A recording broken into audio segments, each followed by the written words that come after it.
কিভাবে সাফল্য অর্জন করবেন। আমি একটা পয়েন্ট আজকে উল্লেখ করে এই পয়েন্ট থেকে আলোচনা গুটিয়ে নিব ইনশাআল্লাহ। আমি জাস্ট একটা পয়েন্ট বলছি আপনাকে, সব কথা একদিনে বলা সম্ভব না। আল্লাহ রাব্বুল আলামিন বলেন কদ আফলাহা মান যাক্কাহা, সে ব্যক্তি সফল হয়ে গেছে যে ব্যক্তি তার আত্মাকে পরিশুদ্ধ করতে পেরেছে। ওয়া কদ খাবা মান দাসাহা, যে ব্যক্তি আত্মাকে পরিশুদ্ধ করতে পারে নাই সে ব্যক্তি ধ্বংস হয়ে গেছে। কিভাবে পরিশুদ্ধ করবেন? তিনটা হাদিস আপনাকে আগে শোনাই। এক, আল্লাহ রাব্বুল আলামিনের হাবিব মুহাম্মদ সাল্লাল্লাহু আলাইহি ওয়াসাল্লাম দরুদ পড়েন, বলেন সাল্লাল্লাহু আলাইহি ওয়াসাল্লাম। তিনি বলছেন যে আল্লাহর এমন কিছু বান্দা আছে যারা জান্নাতে প্রবেশ করবে যাদের অন্তরটা হবে পাখির মতো নরম। কার মতো? পাখির মতো। একটা হাদিস শুনলেন। 2 নম্বর হাদিস, আল্লাহর রাসূল সাল্লাল্লাহু আলাইহি ওয়াসাল্লাম বলছেন শহীদদের আত্মা যখন আল্লাহর কাছে পৌঁছায়, আল্লাহ রাব্বুল আলামিন সেই আত্মাগুলোকে সবুজ রঙের কিছু পাখির মধ্যে প্রদান করেন এবং সেই পাখিগুলো আরশের নিচে লণ্ঠন আছে এখানে বসে থাকে এবং তারা জান্নাতের যে কোনো জায়গায় যায়, ঘুরে খাবার খায়, আবার ফিরে আসে। আল্লাহ পাক তাদেরকে বলেন যে তোমরা কি চাও, তোমরা কি চাও? শহীদরা কিচ্ছু বলতে পারে না, কি চাইবো, আল্লাহ এত নিয়ামত দিয়েছেন, কি চাইবো? যখন আল্লাহ বারংবার প্রশ্ন করতে থাকেন তোমরা কি আর কিছু চাও, তোমরা কি আর কিছু চাও, তোমরা কি আর কিছু চাও, তখন শহীদরা শেষে বুঝে যে আমাদের কিছু না কিছু তো বলতে হবে এখন। তখন তারা বলে হে আল্লাহ, আমরা আরো একবার পৃথিবীতে যেতে চাই এবং তোমার পথে জীবন দিয়ে আবার ফিরে আসতে চাই। আল্লাহ পাক বলেন এই সুযোগ তো আর নেই, অতএব তোমাদের আর কিছু চাওয়ার নেই, তোমরা এখানেই থাকো। আরেকটা হাদিস শোনেন, রাসূলুল্লাহ সাল্লাল্লাহু আলাইহি ওয়াসাল্লাম বলেছেন, এই হাদিসটা ওমর রাদিয়াল্লাহু আনহু থেকেও এসেছে, যে তোমরা যদি, হে মানব জাতি বা হে মুসলিমরা, তোমরা যদি আল্লাহর কুল করতে, ভরসা করার মতোই ভরসা করতে, আল্লাহ পাক তোমাদেরকে পাখিদেরকে যেমন করে রিজিক দেন তোমাদেরকে ঠিক সেইভাবে রিজিক দিতেন। তোমরা কি লক্ষ্য করো না যে পাখিরা খালি পেটে বের হয়ে যায় বাসা থেকে সকালবেলা এবং সন্ধ্যাবেলা ভরা পেটে বাসায় ঢোকে? আপনাকে যে 3টা হাদিস শোনালাম, এই 3টা হাদিসে একটা শব্দ হচ্ছে কমন। শব্দটা কি বলেন? পাখি। পাখি কে? পাখি। আল্লাহ রাব্বুল আলামিন পাখিদের কাছ থেকে আমাদেরকে শিখতে বলছেন এবং বলছেন যে পাখিদের মনটা হয় খুব নরম, খুব সফট এবং তারা আল্লাহর প্রতি তাওয়াক্কুল করে পূর্ণ মাত্রায়। তারা সকালবেলা ভোরবেলা বের হয়ে যায় এবং সন্ধ্যাবেলা বাসায় ফেরে, খালি পেটে বের হয়, ভরা পেটে বাসায় ফেরে।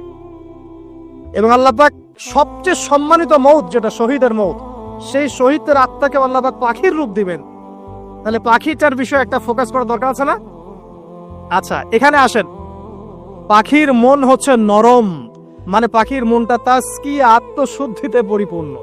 কদ আফলাহা মান যাক্কাহা, সে ব্যক্তি সফল হলো যার হৃদয়টা পবিত্র, নিষ্পাপ, নিষ্কলুষিত হলো, সে ব্যক্তি সফল হবে ইনশাআল্লাহ।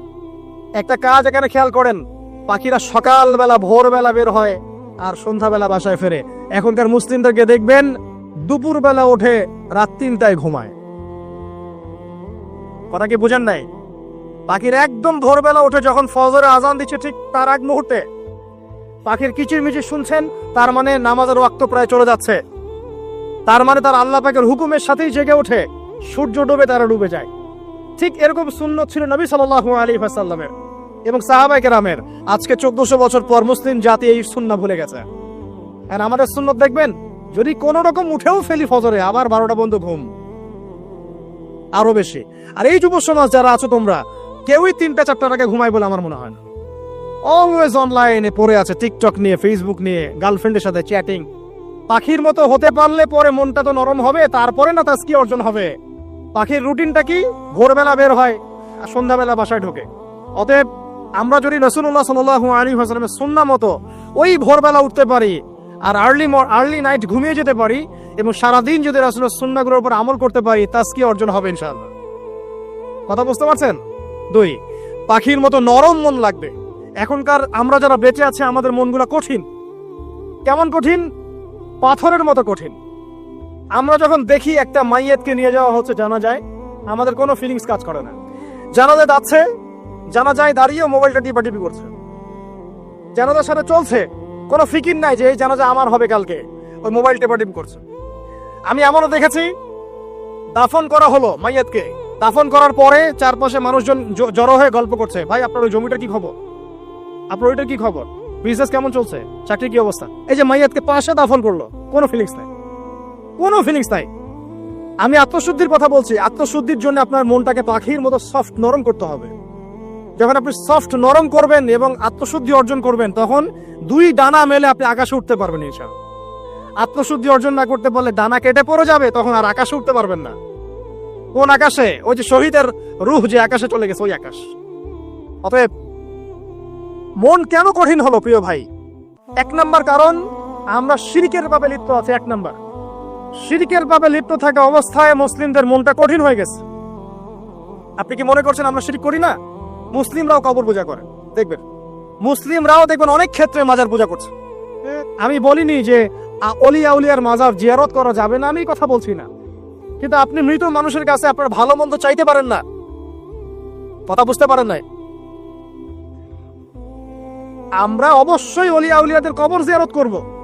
এটা আপনাকে মৃত্যুর কথা স্মরণ করাবে। তাদের একটা রব আছে, যেটাকে আমরা প্রভাব বলি, এটা আপনার মধ্যে আসবে। আমরা অবশ্যই জিয়ারত করব। জিয়ারত করতে বলেছেন নবী সাল্লাল্লাহু আলাইহি ওয়াসাল্লাম, কারণ এটা আপনাকে পরকালের কথা কি করবে? স্মরণ করাবে। ওমরা করতে যান, আল্লাহ পাক সবাইকে তৌফিক দান করুন ওমরা হজ করার এবং বড় হজ করার, আমি দোয়া করি। ওখানে সবচেয়ে সেরা যে দৃশ্যগুলো দেখা যায়, তার মধ্যে একটা রাসূলুল্লাহ সাল্লাল্লাহু আলাইহি ওয়াসাল্লামের রওজা। ওখানে গেলে চোখের পানি ঝরে না এমন কোনো মুসলিম নাই, আছে? নাই। আরেকটা সবচেয়ে মন নরম করা একটা দৃশ্য হচ্ছে জান্নাতুল বাকি, যেটা আমরা বাকিউল গারকাত বলি, যেখানে আপনি দেখবেন সাহাবায়ে কেরাম রাদিয়াল্লাহু আনহুমের কবর, যতদূর চোখ যায় তাদের কবর। কবরের কোনো মাজার নাই, সেখানে কোনো তাওয়াফ হচ্ছে না কবরকে কেন্দ্র করে, সেখানে কবরে কেউ ফুল চড়াচ্ছে না, একটা ছোট্ট পাথর দেখা যায়, খেলার কিছু না। পৃথিবীর সবচেয়ে শ্রেষ্ঠ মানুষগুলো সেখানে শুয়ে আছেন। ওখানে গিয়ে দাঁড়াবেন, দেখবেন নিজেকে তুচ্ছ বলে মনে হবে, মনে হবে আমি এই পৃথিবীতে আর কি করছি। সেরা মানুষগুলি মাটির নিচে, আমি এখানে কি করছি? তো দেখুন প্রিয় ভাইরা, অবশ্যই অলিয়া উলিয়াদের কবর জিয়ারত করবে, কিন্তু মৃত ব্যক্তি আপনার কল্যাণ করতে পারবে? অকল্যাণ করতে পারবে? হ্যাঁ, তারা আল্লাহর কাছে সুপারিশ করতে পারবে আল্লাহ পাক যখন তাদেরকে অনুমতি দিবেন। তারপরে আল্লাহ পাক যখন অনুমতি দিবেন, তখন নবী সাল্লাল্লাহু আলাইহি ওয়াসাল্লাম সুপারিশ করবেন, অলিয়া উলিয়াগণ করবেন, আলেম ওলামা করবেন, শহীদগণ করবেন, হাফেজে কোরআন করবে, অনেকেই করবেন ইনশাআল্লাহ। আল্লাহ পাক আমাদের তাকদীরে এইসব সুপারিশ নসিব করুন বলি না আমি। মুসলিমরা আজকে শিরিক করছে অনেক ক্ষেত্রে। দেখবেন হাতে একটা এই যে বালা পড়ে আছে, খুলে না। কেন খুলেন না ভাই? বলে যে এটা খুললে যদি রোগ হয়। রোগ দেওয়ার মালিক কে? ওই বালা না আল্লাহ? এই যে আপনার বিশ্বাস জন্মায় নিয়েছে, এই যে বিশ্বাসটা জন্মিয়েছে আপনার হাতের উপরে, এই বালার উপরে, এটাই শিরক, এটাই শিরক। যদি আপনি বিশ্বাস করেন যে এটা হাতে থাকলে আপনি সুস্থ থাকবেন, হাত থেকে খুলে পড়ে গেলে আপনি আর বাঁচবেন না, এই যে কল্যাণ অকল্যাণের মালিক আপনি কাকে করলেন? ওই বালাকে করেছেন, আল্লাহকে করেন নাই। এখানে শিরক হয়ে গেছে, খুবই সূক্ষ্ম শিরক। আপনি নামাজ পড়ছেন মনে করেন, এখন কিছু মানুষ আসলো, এখন দেখছেন যে হুজুরটা আমার নামাজ দেখছে, নামাজটা খুব সুন্দর করে পড়ার চেষ্টা করলেন, লম্বা নামাজ, সেজদা গিয়ে আর উঠছেন না, খুব সুন্দর নামাজ পড়ছেন। এই যে মানুষকে দেখানোর জন্য নামাজটা পড়ছেন, এটা শিরক। এটা কি? এটাও শিরক। এই যে গণক বসে আছে রাস্তার পাশে, দেখবেন টিয়া পাখি নিয়ে, তারপরে যে কাগজ নিয়ে, আসেন ভাই ভাগ্য পরীক্ষা করে দেই। আরে ভাই, তুমি যদি মানুষের ভাগ্যই পরীক্ষা করতে পারবা, তো তুমি রাস্তার পাশে কেন? তোমার ভাগ্য কেউ পরীক্ষা করেনি কখনো? এতটুকু কমন সেন্স আমাদের নাই? ও যদি আমার ভালো মন্দ করতে পারে, ভবিষ্যৎ বলতে পারে, তাহলে ও রাস্তার পাশে বসে আছে কিছু? ওর তো প্রাইম মিনিস্টার হওয়ার কথা, ওর তো ইলেকশন করার কথা। তো দেখেন, এই যে ওখানে গিয়ে আমরা কি করি? ভাই আমার হাতটা দেখে দেন, ভাই আমার অতীত বলে দেন, ভবিষ্যৎ বলে দেন, এবং এগুলো দিন দিন বাড়ছে। কিন্তু রাশিফল, কবিরাজি, গণকি, এগুলো দিন দিন বাড়ছে। এবং আমি লক্ষ্য করছি দিন দিন আরেকটা জিনিসও বাড়ছে, সেটা হলো জাদুবিদ্যার চর্চা করা। এবং গ্রামে গঞ্জে কুফুরি বাড়ছে না? কুফুরি করা, তাবিজ করা, বিচ্ছেদ করা, স্বামী স্ত্রীর বিচ্ছেদ করা, মেয়েকে বশ করা, সন্তানকে বশ করা, বাড়ছে না? সবই শিরক, এগুলো সবই কুফুরি। এগুলো মুসলিমরা করছে না? মুসলিমরা এসব শিরকে লিপ্ত আছে বলেই তো অন্তর কঠিন হয়ে গেছে। ফাকাসাত কুলুবুহুম, তাদের অন্তর কঠিন হয়ে গেছে। তো একটা হাদিস বলে এখানে খালি, নবী সাল্লাল্লাহু আলাইহি ওয়াসাল্লাম বলছেন, যদি কেউ কোনো গণকের কাছে যায়, গিয়ে বলে দেখেন তো আমার হাতটা একটু, ও কিন্তু বিশ্বাস করে না যে এ ভবিষ্যৎ বলতে পারে, খালি এমনি বলেছে একটু দেখেন তো, বলার সাথে সাথেই 40 দিনের নামাজ কবুল হবে না। আর যদি তার বলা কথায় বিশ্বাস করে যে হ্যাঁ তোমার ভবিষ্যৎ খুব ভালো, তুমি চাকরি পাবা, এটা করবা সেটা করবা, এবং সে বিশ্বাস করলো হ্যাঁ এটাই হবে, তখন নবী সাল্লাল্লাহু আলাইহি ওয়াসাল্লাম বলছেন সে যেন আল্লাহর পক্ষ থেকে যা নাজিল হয়েছে, মানে এই যে কোরআনুল কারীম, এই কোরআনকে যেন সে অস্বীকার করলো, মানে কুফরি করলো। এগুলো আমরা করছি না ভাই? অনেক কিছু করছে। আমরা স্তম্ভের পূজা করছি, অনেক মুসলিম আগুনের পূজা করছে। আগুন জ্বালিয়েছেন, মাথা নত করছেন কেন?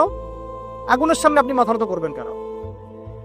আপনি একটা স্তম্ভের সামনে, গাছের সামনে দাঁড়িয়ে মাথা নত করে ধ্যান করবেন কেন? আপনি মেডিটেশন করছেন কি জন্য? আপনাকে নামাজ দেয়া হয় নাই? 5 ওয়াক্ত নামাজ দেয়া হয় নাই? নামাজ হচ্ছে বড় মেডিটেশন কিছু আছে নাকি? আপনি ধ্যান করছেন কি জন্য? অনেক মুসলিম তো জিনের উপাসনা করছে, জানেন? অনেক মুসলিম জিনকে তাবে করার চেষ্টা করছে।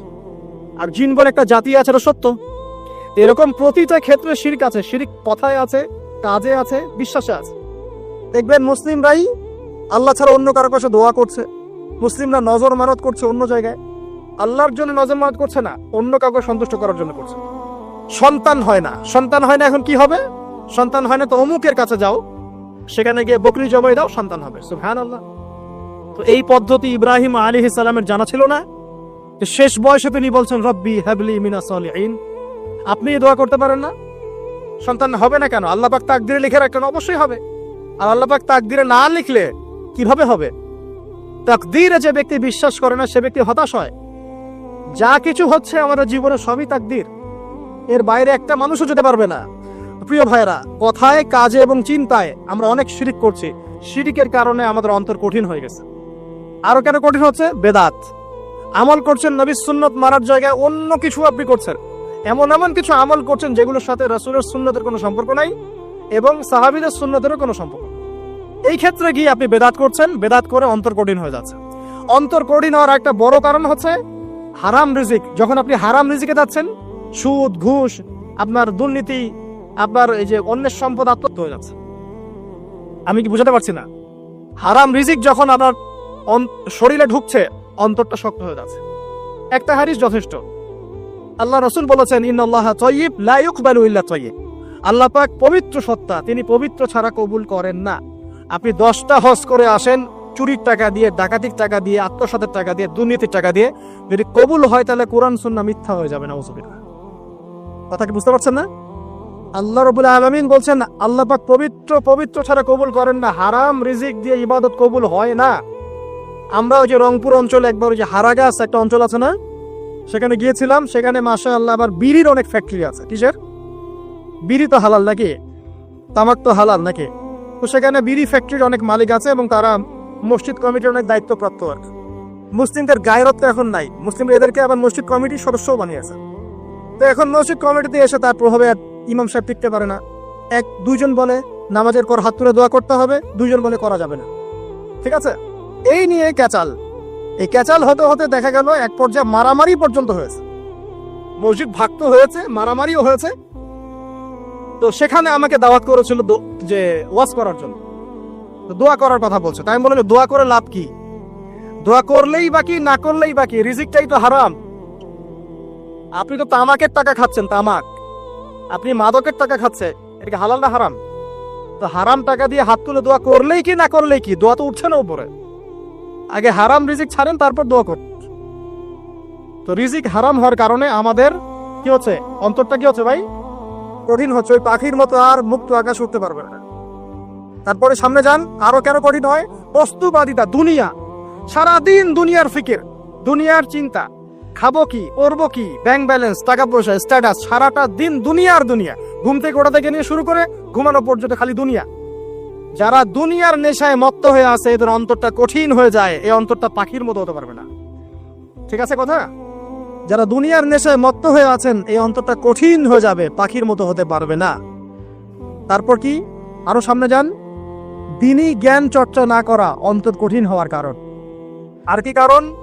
পাপ করা। পাপ যত বেশি আপনি পাপ করবেন, যত বেশি পর্ন দেখবেন, যত বেশি মাদক খাবেন, যত বেশি জুয়া খেলবেন, যত বেশি অহেতুক সময় নষ্ট করবেন, যত বেশি আপনি অন্যের ক্ষতি করবেন, ঠিক আছে, নিরপরাধ মানুষের উপর নির্যাতন করবেন, যত বেশি আপনি পাপ করবেন, পাপ, এই পাপ করতে করতে করতে মানুষের অন্তর কঠিন হয়ে যায়।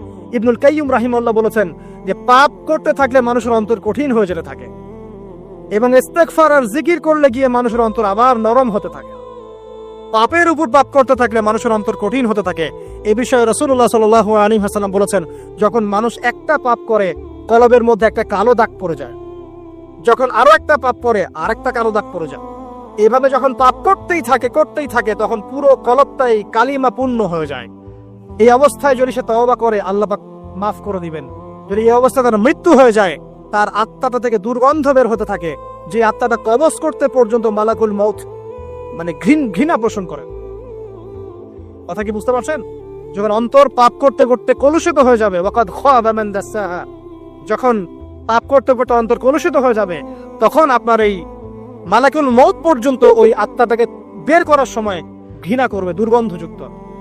আল্লাহ পাক আমাদেরকে পাপ থেকে বাঁচিয়ে রাখুন। আমি এরকম কিছু কাজ আছে, বস্তুবাদিতা, শিরক, বেদাত, হারাম রিজিক, সারাদিন দুনিয়ার ফিকির নিয়ে থাকা, ঠিক আছে, অন্যের ক্ষতি করা, পাপ কন্টিনিউয়াসলি করতে থাকা, এবং দিন ছেড়ে দেওয়া, দিনের এলেম ছেড়ে দেওয়া, আল্লাহ পাকের আনুগত্য ছেড়ে দেওয়া, এই কাজগুলো করতে থাকলে মানুষের অন্তর কি হয়? কঠিন হয়ে যায়। এখন সলিউশন কি বলেন? 5 মিনিটে আমি সলিউশন বলছি, কেমন করে আপনি এটাকে নরম করবেন আর পরিশুদ্ধতা অর্জন করবেন এবং ওই পাখির মতো মুক্ত আকাশে উড়বেন। কিভাবে বলবো? 1 নাম্বার, অবশ্যই শিরক ত্যাগ করতে হবে। কি করতে হবে? শিরক ত্যাগ করতে হবে। আল্লাহ পাকের তাওহীদের উপর থাকতে হবে। আল্লাহ পাক তৌফিক দান করুন। লং কিছু বলার সময় নেই আমার হাতে, একটা বই বলছি, কিতাবুত তাওহীদ। কি নাম? কিতাবুত তাওহীদ। এই বইটা অনেক ভার্সন বাজারে বের হয়েছে, কিনে দেখবেন শিরক কত প্রকার কি, তাওহীদ কাকে বলে, কত প্রকার কি। যেটা বুঝবেন না, মাদ্রাসা চলে যাবেন, আলেম ওলামার কাছে গিয়ে জিজ্ঞাসা করুন, হুজুর এটা বুঝি নাই। ঠিক আছে? 1 নাম্বার, শিরক ত্যাগ করতে হবে। 2 নাম্বার, আপনাকে তাওহীদে থাকতে হবে, এটা এক, অন্তর নরম করার কথা বলছে। 2 নাম্বার, সুন্নতের উপর আমল করতে হবে। ওই যে পাখির কথা বললাম, যে সকালবেলা বের হয় আর সন্ধ্যাবেলা কি করে? বাসায় ফেরে। খালি পেটে বের হয়, ভরা পেটে বাসায় ফেরে। তার মানে আমাদেরকেও সকাল সন্ধ্যাটা কাটাতে হবে নবী সাল্লাল্লাহু আলাইহি ওয়াসাল্লামের সুন্নত অনুযায়ী। যখন তিনি ঘুমাতেন তখন ঘুমাবেন, যখন উঠতেন তখন উঠবে, বাকি কাজ যেমন করে করতেন তেমন করে করবে, তখন অন্তর ইনশাআল্লাহ নরম হয়ে যাবে। ঠিক আছে ভাই? 2। 3 নাম্বার, 5 ওয়াক্ত নামাজ জামাতে। নামাজ আপনাকে যে কোনো পাপ থেকে বাঁচাবে ইনশাআল্লাহ। ভাই জেনা করছেন, নামাজ পড়েন, তাও তওবা করে নামাজ পড়েন। আপনি হারাম অ্যাফেয়ার্স আছেন, হতাশ হয়েন না, নামাজ পড়েন। গুনাহ ছাড়তে পারছেন না, নামাজ পড়েন। সুদ খাচ্ছেন, নামাজ পড়েন। আপনি পতিতালয়ে গিয়েছেন, নামাজ পড়েন। বেপরদা চলছেন, তাও নামাজ পড়েন। আপনি অন্যের হক নষ্ট করেছেন, তাও নামাজ পড়েন। যে পাপই করেছেন, নামাজটা পড়েন। নামাজ আপনাকে সমস্ত পাপ থেকে বাঁচিয়ে রাখবে ইনশাআল্লাহ। ইনশাআল্লাহ আস্তে আস্তে ইনশাআল্লাহ দেখবেন সব পাপ থেকে আপনি দূরে চলে আসছেন ইনশাআল্লাহ তাআলা। 3 নাম্বার নামাজ। 4 নাম্বার, বেশি থেকে বেশি, আই শোনেন, বেশি থেকে বেশি পরকালের ফিকির করবেন। খালি পরকালের চিন্তা করবেন যে আমাকে মৃত্যুবরণ করতে হবে, কবরে যেতে হবে, পুলসিরাত পার হতে হবে, আল্লাহর সামনে দাঁড়াতে হবে। যত বেশি আপনি আল্লাহর ফিকির করবেন, পরকালের ফিকির করবেন, আপনার মনটা নরম হয়ে যাবে ইনশাআল্লাহ, মনটা শক্ত হবে না। 5 নাম্বার, মানুষের সাথে খুব বেশি মেলামেশা করবেন। মানুষের সাথে খুব বেশি মেলামেশা করলে ইবনুল কাইয়িম রাহিমাহুল্লাহ বলেছেন অন্তর কঠিন হয়ে যায়। কারণ মানুষ আপনাকে গীবত করাবে, হ্যাঁ, মানুষ খারাপ কাজে নিয়ে যাবে, বেফাস কথাবার্তা বলবেন, হয়তো বেফাস কাজ করবেন, ফুজুল কি বাদ করবেন। এগুলো করতে গিয়ে আপনি দেখবেন অন্তর কঠিন হয়ে গেছে। এত বেশি মানুষের সাথে মেলামেশার দরকার নাই, প্রয়োজন যতটুকু অতটুকু করবেন। ঠিক আছে? আল্লাহ পাক তৌফিক দান করুন, আমিন। কয়টা বললাম? 5। 6, আমার সবচেয়ে প্রিয় নসিহত, প্রত্যেক দিন মিনিমাম 1 ঘন্টা করে কোরআন তেলাওয়াত করবেন বুঝে। আমি বলিনি না বুঝে করলে কোনো নেকি হবে না, প্রত্যেক হরফে 10 নেকি হবেই হবে, কিন্তু আপনি করবেন বুঝে ইনশাআল্লাহ।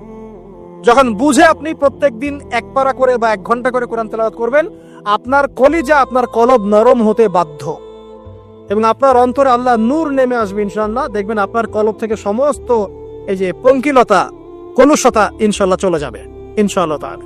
2টো জিনিস অন্তরকে পবিত্র করে ফেলে, এক হচ্ছে কোরআন তেলাওয়াত, আর এক হচ্ছে বেশি থেকে বেশি আল্লাহর জিকির এবং ইস্তেগফার। তো কোরআন তেলাওয়াত বাড়িয়ে দেন। আল্লাহ পাক সবাইকে কোরআন তেলাওয়াত করার তৌফিক দান করুন, আমিন। যারা শেখেন নাই আজকে ওয়াদা করেন যে কোরআন আপনারা বিশুদ্ধ করে পড়া শিখবেন, ওয়াদা করেন। আগামী রমজান আসার আগেই 1 খতম দেওয়া চাই, পারবেন? এবং কোরআনের চর্চা বাড়িয়ে দিবেন, প্রত্যেক দিন কিছু করেন না করেন কোরআন তেলাওয়াত করতে হবে। ঠিক আছে? আল্লাহ পাক তৌফিক এনায়েত করুন, আমিন। আর বুঝে পড়ার চেষ্টা করবে। একটা সহজ তাফসীর বলে দিই, মারিফুল কোরআন বাসায় আছে না? মারিফুল কোরআন তাফসীর ইবনে কাসির বাসায় নাই? জালালাইন বাসায় নাই? বাসায় নাই, কিনেন।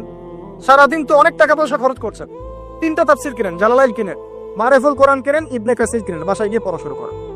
পারবেন না? যে আয়াতটা বুঝবেন না, ওলামায়ে কেরামের কাছে যাবেন, গিয়ে বলবেন হুজুর এটা বুঝি না, বুঝাই দেন। নিজে নিজে ব্যাখ্যা করতে যাবেন না। ব্যাখ্যা করলে দেখবেন এক যে পণ্ডিত বেড়েছে, কিছু পণ্ডিত কোরআন পড়ে বলে কোরআনই মানি, হাদিস মানি না। এরকম পণ্ডিত দেখেন নাই?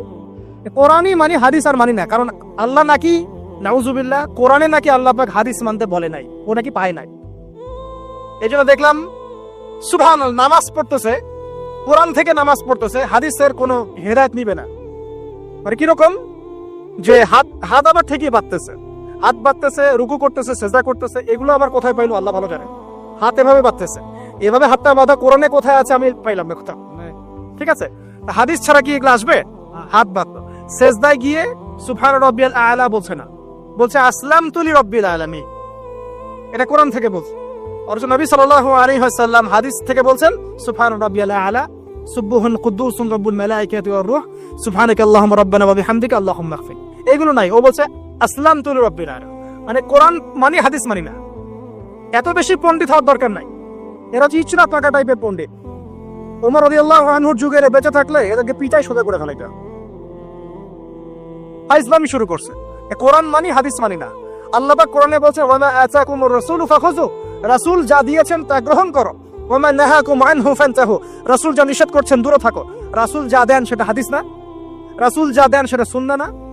সুন্নাহ তো সে মানেই না, আলটিমেটলি সে কোরআনই মানে না। তো আসল কথা হচ্ছে এইসব ফিতনা থেকে বেঁচে থাকবেন, কোরআন তেলাওয়াত বাড়িয়ে দেন। কয়টা বলছি? 5টা, 6টা। 7 নাম্বার, বেশি থেকে বেশি ইস্তেগফার সারাদিন পড়বেন। আস্তাগফিরুল্লাহ ওয়া আতুবু ইলাইহি, আস্তাগফিরুল্লাহ ওয়া আতুবু ইলাইহি, আস্তাগফিরুল্লাহাল্লাযী লা ইলাহা ইল্লা হুয়াল হাইয়ুল কাইয়্যুম ওয়া আতুবু ইলাইহি। প্রত্যেকদিন পড়তে হবে 100 বার করে। কতবার করে? 100 বার। 8 নাম্বার, বেশি বেশি আল্লাহর জিকির, চলতে ফিরতে জিকির। সুবহানাল্লাহ, আলহামদুলিল্লাহ, লা ইলাহা ইল্লাল্লাহ, আল্লাহু আকবার, লা হাওলা ওয়ালা কুওয়াতা ইল্লা বিল্লাহ। বলবেন হাসবুনাল্লাহু ওয়া নি'মাল ওয়াকিল। ঠিক আছে? সুবহানাকা আল্লাহুম্মা রাব্বানা ওয়া বিহামদিকা আল্লাহুম্মা ইগফিরলি, সুবহানাল্লাহি ওয়া বিহামদি আদাদা খালকি ওয়া রিদা নাফসি ওয়া জিনাতা আরশি ওয়া বিদাদা কালিমাতি। যত জিকির আছে সব করবে, জিকির বাড়াবেন। যত জিকির বাড়াবেন অন্তর পরিশুদ্ধ হবে ইনশাআল্লাহু আযজা ওয়া জাল। কয়টা বলছে? 8। আর 2টা বলি। 9, অন্যের হক নষ্ট করবেন না। অন্যের হক নষ্ট করলেই মন কঠিন হয়ে যাবে। অন্যের হক নষ্ট করবেন না, বরং মানবতার কল্যাণে কাজ করেন। যে কাজগুলো মানব সেবামূলক সেগুলো করেন। রক্তদান কর্মসূচি করেন, গাছ লাগান, এতিমের মাথায় হাত বোলান, বিধবার খোঁজ খবর নেন। ঠিক আছে? মেয়েদের সেলাই মেশিন কিনে দেন, মানুষের উপকারে কাজ করেন। দেখবেন আপনার মনটা নরম হয়ে যাবে ইনশাআল্লাহ। যার মন নরম এবং যার মনের মধ্যে সততা আছে, আল্লাহ পাক ইনশাআল্লাহ সেখানে অবশ্যই হেদায়েত ঢালবে ইনশাআল্লাহ। আর 10 নম্বর, সবচেয়ে শেষ হচ্ছে যে কবর জিয়ারত করবেন বেশি বেশি করে, এবং নিজের মৌতের কথা স্মরণ করে আল্লাহর কাছে বেশি বেশি দোয়া করবেন। কি দোয়া করবেন? ইয়া মুকাল্লিবাল কুলুব সাব্বিত কলবি আলা দীনিক, ইয়া মুসাররিফাল কুলুব সাররিফ কুলুবানা আলা তাআতিক। এই দোয়াগুলো করবেন ইনশাআল্লাহ। এবং কবর জিয়ারত করবেন সপ্তাহে সপ্তাহে, পারলে 2 দিন 3 দিন পর পর কবরস্থানে যাবেন। ইনশাআল্লাহ দেখবেন আপনার মন নরম হবে ইনশাআল্লাহ আযজা ওয়া জাল। এখনকার সভ্যতা এসে কবরস্থানকে সমাজ থেকে দূরে সরিয়ে দিয়েছে। অথচ আগে মুসলিমদের কবরস্থান ছিল মসজিদের পাশে। 5 ওয়াক্ত নামাজ পড়তো, কবর জিয়ারত করে বাসায় যেত। 5 ওয়াক্ত নামাজ পড়তে আসতো, কবরকে দেখতো, পরকালে করা স্মরণ হতো। এখন কবরস্থান ওই যে দূরে, সারা জীবনে একবার যায় কিনা সন্দেহ আছে। এই 10টা কাজ যদি আপনারা করতে পারেন ইনশাআল্লাহ তাআলা, আমাদের কলবটা ইনশাআল্লাহ নরম হবে, আত্মশুদ্ধি অর্জিত হবে। আর এগুলোর পাশাপাশি অবশ্যই আল্লাহওয়ালা, আত্মশুদ্ধিওয়ালা মানুষের সোহবতে গিয়ে থাকবে। আল্লাহওয়ালা, আত্মশুদ্ধিওয়ালা মানুষের সোহবতে গিয়ে থাকলে তাদেরকে দেখেই দেখবেন মনটা নরম হয়ে যাবে ইনশাআল্লাহ। ইলমি পরিবেশে থাকেন, দ্বীনি পরিবেশে থাকেন, আমর বিল মারুফ নাহি আনিল মুনকারে কাজ করেন। 3 দিন 7 দিন 40 দিন যতদিন পারেন আল্লাহর পথে সময় লাগান, সময় লাগান। আমি এটাকে আপনার আত্মশুদ্ধির জন্য বলছি, এটা একমাত্র পদ্ধতি আত্মশুদ্ধির, এটা বলছি না। এখানে গেলে আপনি ইনশাআল্লাহ আপনার ইসলাহ এবং সংশোধনের জন্য কাজ করতে পারবেন। আল্লাহ রাব্বুল আলামিন আমাদের সবার কলবগুলোকে পরিচ্ছন্ন করুন। আল্লাহ পাক আমাদের সবাইকে শিরকের পথ থেকে বাঁচিয়ে রাখুন, হৃদয় কঠিন হওয়া থেকে বাঁচিয়ে রাখুন। আল্লাহ পাক আমাদেরকে বেশি থেকে বেশি কোরআন তেলাওয়াত করার তৌফিক দান করুন, দ্বীনি জ্ঞান চর্চা করার তৌফিক দান করুন। আল্লাহ পাক আমাদের সবাইকে হারাম রিজিক, জেনা, সুদ, ঘুষ থেকে বাঁচিয়ে রাখুন। আল্লাহ পাক আমাদেরকে পরকালীন চেতনায় এই দুনিয়ার জীবন কাটানোর তৌফিক ইনায়াত করুন, আমিন। আমার সাথে আবার তওবা করেন, সারা জীবন সুদ খাবো না ইনশাআল্লাহ। নবী সাল্লাল্লাহু আলাইহি ওয়াসাল্লাম 4 শ্রেণীর মানুষকে অভিশাপ করেছেন। 1 শ্রেণী যে সুদ খায়, 2 নাম্বার যে দেয়, 3 নাম্বার যে সাক্ষী থাকে, 4 নাম্বার যে লিখে রাখে। এখন আপনি বলেন এই পুরো মনিটারি সিস্টেমের মধ্যে এই 4 শ্রেণীর মানুষ আছে না? কোনো না কোনো ভাবে আমরা এর সাথে সম্পৃক্ত নই কি? সম্পৃক্ত। অতএব আল্লাহর এই বাণীকে যদি ভয় করেন, কোন বাণী? আল্লাহ পাক বলছেন ইয়া আইয়ুহাল্লাযীনা আমানু হে মুমিনগণ ইত্তাকুল্লাহ, তোমরা আল্লাহকে ভয় করো। ওয়া যারু মা বাকিয়া মিনার রিবা ইন কুনতুম মুমিনিন, তোমরা সুদের অবশিষ্ট অংশগুলো ছেড়ে দাও যদি প্রকৃতপক্ষে তোমরা মুমিন হয়ে থাকো। ওয়া ইল্লাম তাফআলু, তোমরা যদি সুদ না ছাড়ো, আল্লাহর হুঁশিয়ারি শোনেন, যদি তোমরা সুদ না ছাড়ো ফাযানু বিহারবিন মিনাল্লাহি ওয়া রাসূলিহি, আর আল্লাহ এবং তার রাসূলের সাথে যুদ্ধের ঘোষণা শুনে রাখো। আল্লাহ এবং তার রাসূলের বিপক্ষে যুদ্ধ করে কেউ জান্নাতে যাবে? কেউ কবরের আযাব থেকে বাঁচতে পারবে? কেউ হাউজে কাউসারের পানি পাবে? আল্লাহ এবং তার রাসূলের সাথে যুদ্ধ করে কেউ টিকতে পারবে? আপনার কি তাই মনে হয়? যদি মনে হয় তাহলে দিব্যি সুদ খান, কোনো সমস্যা নাই। আর যদি মনে হয় যে আল্লাহ এবং তার রাসূলের সাথে যুদ্ধ করে আমি পার পাবো না, আল্লাহ এবং তার রাসূলের বিরুদ্ধাচরণ করে আমার কবর টিকবে না, কারণ আমি একটা কথা বারবার বলি আপনাদেরকে যে আল্লাহ ছাড়া আমাদের আপন বলতে কেউ আছে? একাই এসেছেন পৃথিবীতে, একাই যেতে হবে। আপনার খ্যাতি, আপনার অর্থনৈতিক খ্যাতি, অর্থের প্রতিপত্তি, আপনার ক্ষমতার দাপট, আপনার ধর্মীয় দাপট, কোনো কিছুই, ফ্যান ফলোয়ার্স, কেউ আপনার সাথে কবরে যাবে না। মনে করেন আমি আসছি, আপনারা সবাই স্লোগান দিচ্ছেন, কথার কথা আপনারা আমাকে ভালোবাসা, বা একজন পলিটিশিয়ান আসছে, আপনারা সবাই স্লোগান দিচ্ছেন, ভালোবাসেন তাকে। দিন শেষে ওই পলিটিশিয়ান একাই কবরে যাবে, দিন শেষে আপনিও একাই কবরে যাবেন, আমিও একাই কবরে যাব। আলটিমেটলি কি হলো? দুনিয়া এবং আখেরাতে আল্লাহ ছাড়া প্রকৃত বন্ধু আমাদের কেউ নাই, প্রকৃত মওলা কেউ নাই। সেই আল্লাহ এবং তার রাসূলের বিরুদ্ধাচরণ করে কেউ তার সাথে যুদ্ধ করে কবরে পার পাবে, এমনটা ভাবা বোকামি নয় কি? আল্লাহ পাক আমাদেরকে বোঝার তৌফিক দান করুন। এটা সেই যুগ যে যুগে মানুষ আল্লাহর হারামগুলোকে হালাল করে নিচ্ছে। মাদক দ্রব্য হালাল না হারাম? এখন দেখবেন মেজরিটি সংখ্যক মানুষ মাদক দ্রব্যের সাথে সংশ্লিষ্ট হয়ে গেছে। স্পেশালি বর্ডার এলাকা যেগুলো আছে বাংলাদেশের, সেই বর্ডার এলাকাগুলোতে দিব্যি রমরম ব্যবসা চলছে, মাদকের দিব্যি ব্যবসা চলছে। এবং যারা মাদক খাচ্ছে এরা মুসলিম, তারা হয়তো এই হাদিস জানে না, আল্লাহ পাক ওদের কানের মধ্যে আমার এই হাদিস যেন পৌঁছে দেন। আমিন। নবী সাল্লাল্লাহু আলাইহি ওয়াসাল্লাম বলেছেন, আমি মেরাজের রাতে যখন গিয়েছি তখন এক শ্রেণীর মানুষকে দেখেছি, ওদেরকে শাস্তি দেয়া হচ্ছে। কি শাস্তি? জাহান্নামীদের রক্ত এবং পুঁজ ওদেরকে খেতে দেয়া হচ্ছে। জিবরাইল আলাইহিস সালামকে জিজ্ঞাসা করা হলো যে এরা কারা? তিনি বললেন, এরা আপনার উম্মতের সেই সব ব্যক্তি যারা মাদক দ্রব্য সেবন করত। আল্লাহ রাব্বুল আলামিন তার হাবিবের মাধ্যমে জানিয়েছেন, যখন কোনো মুসলিম মাদক সেবন করে বা কোনো ব্যক্তি মাদক সেবন করে, তখন 40 দিন তার নামাজ কবুল হয় না। এরপর যদি সে তওবা করে তাহলে আল্লাহ পাক তার তওবা কবুল করবেন ইনশাআল্লাহ। যদি সে আবারও মাদক খায় তওবা করার পর, আবার 40 দিন তার নামাজ কবুল হবে না। যদি সে আবার তওবা করে, আল্লাহ পাক আবার তাকে মাফ করে দিবেন। যদি সে আবারও মাদক খায়, আবার 40 দিন তার নামাজ কবুল হবে না। তারপর যদি আবার তওবা করে, আবার আল্লাহ তাকে মাফ করে দিবে। এরপরেও যদি সে আবার মাদক দ্রব্য সেবন করে, নবী সাল্লাল্লাহু আলাইহি ওয়াসাল্লাম বলছেন, তাকে আল্লাহ রাব্বুল আলামিন পরকালে মৃত্যুর পরে তিনাতুল খাবাল পান করাবেন। তিনাতুল খাবাল। জিজ্ঞাসা করা হল, ইয়া রাসূলুল্লাহ, তিনাতুল খাবাল কি জিনিস? নবী সাল্লাল্লাহু আলাইহি ওয়াসাল্লাম উত্তর দিচ্ছেন, এটা হচ্ছে জাহান্নামীদের রক্ত, মাংস, এগুলো পুড়ে পচে যে রসটা বের হবে, এটা হচ্ছে তিনাতুল খাবাল। একটা বিষয় শোনেন, কি কারণে আপনি সেখানে যাচ্ছেন? হতাশা, অথবা সঙ্গদোষ, অথবা পারিবারিক চাপ, অথবা যে গার্লফ্রেন্ড ছেড়ে চলে গেছে, এই তো বিষয়গুলো। কি কারণে মানুষ মাদকের কাছে যায়? কেন যায়? কারণটা কি? আমরা যখন ফিলোসফি পড়তাম তখন একটা তত্ত্ব পড়ানো হয়েছে আমাদেরকে। তত্ত্বটার নাম হচ্ছে কার্য-কারণ তত্ত্ব। মানে প্রত্যেকটা কাজের পিছনে একটা কারণ থাকে, ঠিক আছে? এই যে মুসলিমরা নামাজ পড়ে কেন? আল্লাহর জন্য। মুসলিমরা যাকাত দিবে কেন? আল্লাহকে সন্তুষ্ট করার জন্য। মুসলিমরা প্রতিটা কাজ কেন করে? পরকালের স্বার্থে। পরকালের স্বার্থ নাই, আমি নাই। যে কাজে পরকালের স্বার্থ নাই সে কাজে মুসলিমরা নাই। তাই প্রতিটা কাজের পিছনে একটা কারণ থাকে। দেখবেন কেন সে সুদ খাচ্ছে? তার পরিবারের স্বার্থে। কেন সে ঘুষ নিল? তার ছেলে মেয়ের উন্নয়নের জন্য।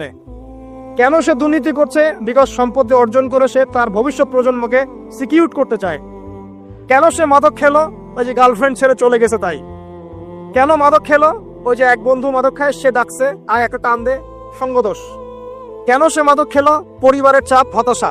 কেন মাদক খাচ্ছে? চাকরি পায় না, বেকার, মাদক খাচ্ছে। মানে মেন্টাল চাপগুলো নিতে পারছে না, সে মাদক খাচ্ছে। সবচেয়ে বেশি মানসিক চাপ কাদের উপর আসে জানেন?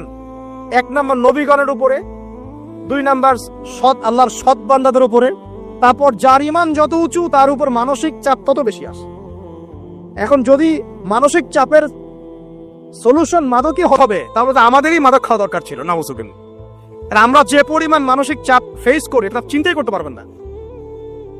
যে যত বড় দায়িত্বশীল যারা পলিটিশিয়ান, ওদেরকে জিজ্ঞাসা করবে তারা কি পরিমাণ মানসিক চাপ নিয়ে ঘোরে। আপনার কাছে মনে হচ্ছে যে একটা ক্ষমতা পেয়েছেন, খুব মানে উনি অনেক বড় ক্ষমতাধর, উনি অনেক ভালো আছেন, উনি মোটেই ভালো নাই। ওনাকে জিজ্ঞাসা করেন, উনি মোটেই ভালো নাই। এই মানুষের যে পেরেশানি, যে চাপ, এগুলো নিতে নিতে তার স্ট্রোক হয়ে যাচ্ছে, হার্ট স্ট্রোক হচ্ছে, ডায়াবেটিস হচ্ছে, হাই ব্লাড প্রেশার, ইসিজি করো, দেখবেন। এই কারণে মানসিক চাপটা রিলিজ করতে হবে, তাই তো? এই মানসিক চাপ রিলিজ করতে গেলে মাদকই সলিউশন নয়। সলিউশনটা কি? এই যে আমার হাতে এখানে আছে একটা কোরআন। মানসিক চাপ থেকে আপনাকে মুক্তি দিবে আল কোরআনুল কারীম, আর কিচ্ছু না। আরেকটা বিষয় কোরআনের সাথে, সেটা হলো প্রথমে বলেছি 5 ওয়াক্ত নামাজ। আপনি ওযু করে সুন্দর করে 5 ওয়াক্ত নামাজ জামাতে পড়বেন, ডেইলি 1 ঘন্টা করে কোরআন তেলাওয়াত করবেন, সময় পেলে একটু হাদিস পড়বেন, 2-4 টাকা দান সদকা করবেন, ভালো কাজের সাথে থাকবেন, অন্যায় কাজে যাবেন না, ইসলামকে এগিয়ে নেওয়ার জন্য আমর বিল মারুফ নাহি আনিল মুনকারের কাজ করবেন। আপনার চেয়ে সুখী কোনো মানুষ পৃথিবীতে নাই। আপনাকে আমি দেখাচ্ছি, সূরা কাহফ খুলে দেখেন।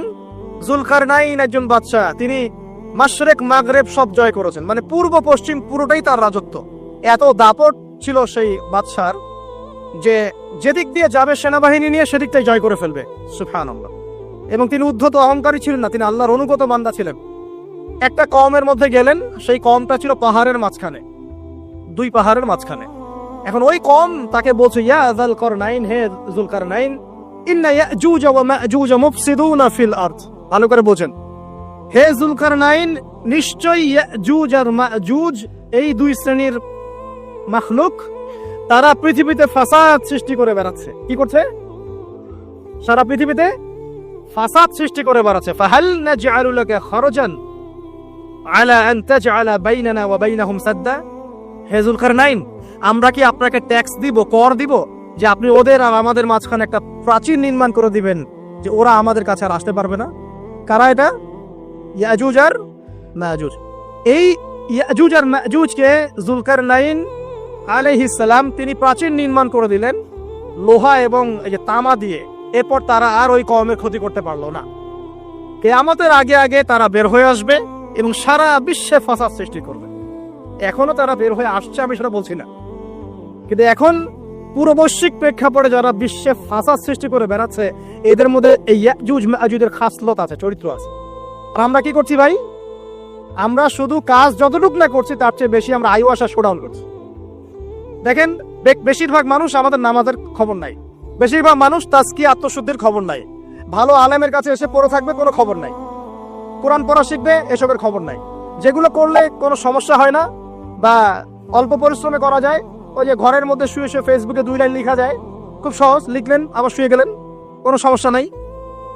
কোনো কনস্ট্রাকটিভ সুদূর প্রসারী কাজ আমাদের হচ্ছে না। যেটা হচ্ছে এটা প্রয়োজনের তুলনায় নিতান্তই নগণ্য। এই কারণে আমাদের যারা দিন, আমরা যারা বুঝি, যাদের মধ্যে ইসলামের চেতনা আছে, ইসলামকে ভালোবাসি, আমরা যারা চাই দিন এগিয়ে যাক, আমাদের কনস্ট্রাকটিভ কাজ করতে হবে, মানে সুদূর প্রসারী কাজ করতে হবে।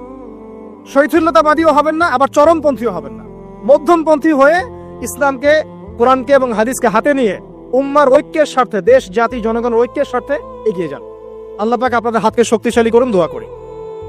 এখানে খুবই স্মার্ট হতে হবে এবং বেসিক কাজগুলো খুব বেশি করে করতে হবে। বেসিক কাজ কি ভাই? বেসিক কাজ হচ্ছে আপনার নামাজ, বেসিক কাজ আপনাকে কোরআন শিখতে হবে, বেসিক কাজ আপনাকে আরবি শিখতে হবে, বেসিক কাজ আপনি যেখানে পড়াশোনা করছেন এই পড়াশোনা করে ওই জ্ঞানটাকে দিয়ে ইসলামের খেদমতে আপনাকে কল্যাণে কাজ করতে হবে। বেসিক কাজ যেখানে আপনাকে আল্লাহ পাক দায়িত্ব দিবেন সেখান থেকেই আপনাকে দিনের খেদমত করতে হবে। ডক্টর হন, দিনের খেদমত করেন, ইঞ্জিনিয়ার হন, দিনের খেদমত করেন, পলিটিশিয়ান হন, কোনো আপত্তি নাই, আমরা আপনাকে ভোট দিব ইনশাল্লাহ, আমরা আপনাকেই ভোট দিব ইনশাল্লাহ। আপনি ওখানে গিয়ে দিনের খেদমত করেন, আল্লাহ পাক তৌফিক দান করেন। কথা কি বুঝতে পারছেন? ইসলাম ক্ষমতা জোর করে আদায় করে নেওয়ার জন্য আসে নাই। আবু যার রাদিয়াল্লাহু আনহু কি বলছেন জানেন? আবু যার রাদিয়াল্লাহু আনহুকে নবী সাল্লাল্লাহু আলাইহি ওয়াসাল্লাম বলছেন, আবু যার, তুমি দায়িত্ব চেয়ে নিও না, কারণ যদি তুমি দায়িত্ব চেয়ে নাও তখন আল্লাহর পক্ষ থেকে তোমাকে সাহায্য করা হবে না, আর যদি মানুষ তোমাকে দায়িত্ব দেয় আল্লাহ তোমাকে সাহায্য করবে ইনশাআল্লাহ। কত চমৎকার সিস্টেম ইসলামে।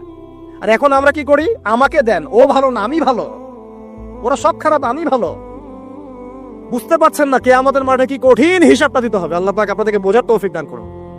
এগুলো কল্যাণকর নয়, আপনার জন্য অকল্যাণ হতে পারে। তবে হ্যাঁ, যদি আপনার মধ্যে ঈমান থাকে, আপনার মধ্যে যোগ্যতা থাকে, অবশ্যই আপনি দায়িত্ব চেয়ে নেবেন এবং ইনশাআল্লাহ তখন আমরা আপনাকে দায়িত্ব দিব, আমরা আপনাকে ভোট দিব, আপনি জনগণের শাসন কার্য পরিচালনা করবেন, আল্লাহ আপনার হাতকে শক্তিশালী করবেন ইনশাআল্লাহ। আল্লাহ পাক আমাদের নিচু থেকে উঁচু মহলের সবাইকে হেদায়েত দান করুন, দোয়া করি আমি। ইসলাম কারো শত্রু নয়। মুসলিমের রক্ত ঝরানোর জন্য, কল্লা কাটার জন্য আমরা কিন্তু পৃথিবীতে আসি নাই। আমরা আমাদের আসল শত্রুদেরকে চিনতে ভুল করেছি। এই কারণে আমরা আপোষে হানাহানি কাটাকাটির মধ্যে লিপ্ত আছি। এই যে সামনে যে কি হবে আল্লাহ ভালো জানেন। দেখবেন কত মানুষ যে মুসলিম মারামারি করে মারা যাবে, আল্লাহ ভালো জানেন। এগুলো কাম্য নয়। আল্লাহ পাক আমাদেরকে বোঝার তৌফিক দান করুন। দেখুন ভাই, এই যুগের কথা বলতে গিয়ে এখানে আসলাম। ওই যে যুলকারনাইন যে ইয়াজুজ মাজুজের কথা বললো, এখনকার বিশ্ব যারা পরিচালনা করে দেখবেন তাদের মধ্যে ফাসাদ সৃষ্টি করার এই খাসলতটা থেকেই গেছে। সারা বিশ্বে এরা ফাসাদ সৃষ্টি করছে। আমি কিন্তু বলিনি এরাই ইয়াজুজ মাজুজ, কথাকে আবার অন্যদিকে নিয়ে যায় না। আমি কিন্তু এই কথা বলি নাই। আমি বলছি তাদের মধ্যে এই চরিত্র দেখা যায়। এই যুগ সেই যুগ যখন আপনি মাদককে হালাল করে নিচ্ছেন, রিবাকে হালাল করে নিচ্ছেন, বেহায়াপনাকে হালাল করে নিচ্ছেন, কাপড় খোলাকে হালাল করে নিচ্ছেন। আপনি মুসলিম হয়েও দেখবেন শিরকে লিপ্ত আছেন। সুন্নতে লেবাস আছে কিন্তু আকীদার মধ্যে বেদাত থেকে গেছে। আপনি মুসলিম হয়ে হালাল হারাম রিজিকে পরোয়া করছেন না, দ্বীনের বেসিক জিনিসগুলো শিখছেন না। আল্লাহ পাক এই যুগের ফিতনাগুলো থেকে আমাদের মুসলিমদেরকে হেফাজত করুন, আমিন। কিভাবে সাফল্য অর্জন করবেন আমি একটা পয়েন্ট আজকে উল্লেখ করে এই পয়েন্ট থেকে আলোচনার গুটিয়ে নিব ইনশাআল্লাহ। আমি জাস্ট একটা পয়েন্ট বলছি আপনাকে, সব কথা একদিনে বলা সম্ভব না। আল্লাহ রাব্বুল আলামিন বলেন ক্বাদ আফলাহা মান যাক্কাহা, সে ব্যক্তি সফল হয়ে গেছে যে ব্যক্তি তার আত্মাকে পরিশুদ্ধ করতে পেরেছে। ওয়া ক্বাদ খাবা মান দাসাহা, যে ব্যক্তি আত্মাকে পরিশুদ্ধ করতে পারে নাই সে ব্যক্তি ধ্বংস হয়ে গেছে। কিভাবে পরিশুদ্ধ করবেন? তিনটা হাদিস আপনাকে আগে শোনাই। এক, আল্লাহ রাব্বুল আলামিনের হাবিব মুহাম্মদ সাল্লাল্লাহু আলাইহি ওয়াসাল্লাম দরুদ পড়েন, বলেন সাল্লাল্লাহু আলাইহি ওয়াসাল্লাম। তিনি বলছেন যে আল্লাহর এমন কিছু বান্দা আছে যারা জান্নাতে প্রবেশ করবে যাদের অন্তরটা হবে পাখির মতো নরম। কার মতো? পাখির মতো। একটা হাদিস শুনলেন। দুই নম্বর হাদিস, আল্লাহর রাসূল সাল্লাল্লাহু আলাইহি ওয়াসাল্লাম বলছেন শহীদদের আত্মা যখন আল্লাহর কাছে পৌঁছায়, আল্লাহ রাব্বুল আলামিন সেই আত্মাগুলোকে সবুজ রঙের কিছু পাখির মধ্যে প্রদান করেন এবং সেই পাখিগুলো আরশের নিচে লণ্ঠন আছে এখানে বসে থাকে এবং তারা জান্নাতের যে কোনো জায়গায় যায়, ঘুরে খাবার খায়, আবার ফিরে আসে। আল্লাহ পাক তাদেরকে বলেন যে তোমরা কি চাও, তোমরা কি চাও? শহীদরা কিচ্ছু বলতে পারে না। কি চাইবো? আল্লাহ এত নিয়ামত দিয়েছেন, কি চাইবো? যখন আল্লাহ বারংবার প্রশ্ন করতে থাকেন তোমরা কি আর কিছু চাও, তোমরা কি আর কিছু চাও, তোমরা কি আর কিছু চাও, তখন শহীদরা শেষে বুঝে যে আমাদের কিছু না কিছু তো বলতে হবে এখন। তখন তারা বলে হে আল্লাহ, আমরা আরো একবার পৃথিবীতে যেতে চাই এবং তোমার পথে জীবন দিয়ে আবার ফিরে আসতে চাই। আল্লাহ পাক বলেন এই সুযোগ তো আর নেই, অতএব তোমাদের আর কিছু চাওয়ার নেই, তোমরা এখানেই থাকো। আরেকটা হাদিস শোনেন। রাসূলুল্লাহ সাল্লাল্লাহু আলাইহি ওয়াসাল্লাম বলেছেন, এই হাদিসটা ওমর রাদিয়াল্লাহু আনহু থেকে এসেছে, যে তোমরা যদি, হে মানব জাতি বা হে মুসলিমরা, তোমরা যদি আল্লাহর কুল করতে, ভরসা করার মতোই ভরসা করতে, আল্লাহ পাক তোমাদেরকে পাখিদেরকে যেমন করে রিজিক দেন তোমাদেরকে ঠিক সেইভাবে রিজিক দিতেন। তোমরা কি লক্ষ্য করো না যে পাখিরা খালি পেটে বের হয়ে যায় বাসা থেকে সকালবেলা এবং সন্ধ্যাবেলা ভরা পেটে বাসায় ঢোকে? আপনাকে যে তিনটা হাদিস শোনালাম, এই তিনটা হাদিসে একটা শব্দ হচ্ছে কমন। শব্দটা কি বলেন? পাখি। পাখি কে? পাখি। আল্লাহ রাব্বুল আলামিন পাখিদের কাছ থেকে আমাদেরকে শিখতে বলছেন এবং বলছেন যে পাখিদের মনটা হয় খুব নরম, খুব সফট এবং তারা আল্লাহর প্রতি তাওয়াক্কুল করে পূর্ণ মাত্রায়। তারা সকালবেলা ভোরবেলা বের হয়ে যায় এবং সন্ধ্যাবেলা বাসায় ফেরে, খালি পেটে বের হয়, ভরা পেটে বাসায় ফেরে। এবং আল্লাহ পাক সবচেয়ে সম্মানিত মৌত যেটা শহীদের মৌত, সেই শহীদের আত্মাকে আল্লাহ পাক পাখির রূপ দিবেন। তাহলে পাখিটার বিষয়ে একটা ফোকাস করার দরকার আছে না? আচ্ছা, এখানে আসেন। পাখির মন হচ্ছে নরম, মানে পাখির মনটা তাজকিয়া, আত্মশুদ্ধিতে পরিপূর্ণ। ক্বাদ আফলাহা মান যাক্কাহা, সে ব্যক্তি সফল হলো যার হৃদয়টা পবিত্র, নিষ্পাপ, নিষ্কলুষিত হলো, সে ব্যক্তি সফল হবে ইনশাআল্লাহ। একটা কাজ এখানে খেয়াল করেন, পাখিরা সকালবেলা ভোরবেলা বের হয় আর সন্ধ্যাবেলা বাসায় ফেরে। এখনকার মুসলিমদেরকে দেখবেন দুপুরবেলা ওঠে, রাত 3টায় ঘুমায়। কথা কি বুঝেন নাই? পাখির একদম ভোরবেলা উঠে যখন ফজরের আজান দিচ্ছে ঠিক তার আগ মুহূর্তে পাখির কিচিরমিচির শুনছেন, তার মানে নামাজের ওয়াক্ত প্রায় চলে যাচ্ছে। তার মানে তার আল্লাহ পাকের হুকুমের সাথেই জেগে ওঠে, সূর্য ডুবে তারা ডুবে যায়। ঠিক এরকম সুন্নত ছিল নবী সাল্লাল্লাহু আলাইহি ওয়াসাল্লামের এবং সাহাবায়ে কেরামের। আজকে 1400 বছর পর মুসলিম জাতি এই সুন্নাহ ভুলে গেছে। আর আমাদের সুন্নত দেখবেন, যদি কোনো রকম উঠেও ফেলি ফজরে, আবার 12টা বন্ধু ঘুম আরো বেশি। আর এই যুব সমাজ যারা আছো তোমরা, কেউই 3টা-4টার আগে ঘুমায় বলে আমার মনে হয় না।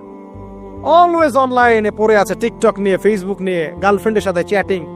পাখির মতো হতে পারলে পরে মনটা তো নরম হবে, তারপরে না তাস্কি অর্জন হবে। পাখির রুটিনটা কি? ভোরবেলা বের হয় আর সন্ধ্যাবেলা বাসায় ঢোকে। অতএব আমরা যদি রাসূলুল্লাহ সাল্লাল্লাহু আলাইহি ওয়াসাল্লামের সুন্নাহ মতো ওই ভোরবেলা উঠতে পারি আর আর্লি নাইট ঘুমিয়ে যেতে পারি এবং সারাদিন যদি রাসূলের সুন্নাহগুলোর উপর আমল করতে পারি, তাস্কি অর্জন হবে ইনশাআল্লাহ। কথা বুঝতে পারছেন? 2, পাখির মতো নরম মন লাগবে।